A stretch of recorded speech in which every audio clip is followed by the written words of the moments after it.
दरम्यान संतप्त जमावाकडनं पोलिसांवरती काल दगडफेक करण्यात आली आणि यामध्ये 31 अधिकारी तसंच कर्मचारी जखमी झाले। सहाय्यक पोलीस आयुक्त संदीप मिटके आणि नितीन जाधव, पोलीस निरीक्षक युवराज पत्की यांच्यावरती नाशिकच्या जिल्हा रुग्णालयामध्ये उपचार सुरू आहेत।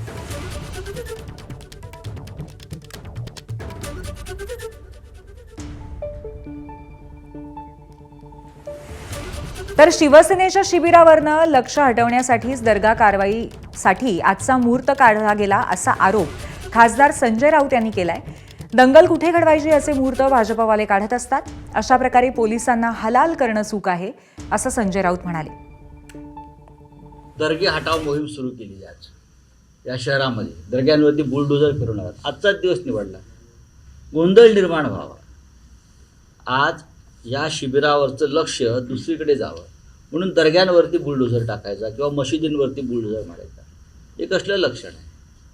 हिंमत असेल तर समोर येऊन लढा, पण ज्यांना देशच तोडायचा आहे त्यांनी दर्गे तोडले याचं काय आश्चर्य वाटण्याचं कारण नाही।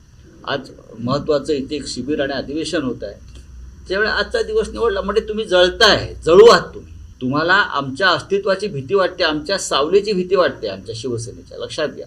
म्हणून तुम्हाला असे फालतू उद्योग नसती उठाठेव तुम्ही करताय, त्याच्यामुळे या शिबिरावरती काहीही परिणाम होणार नाही।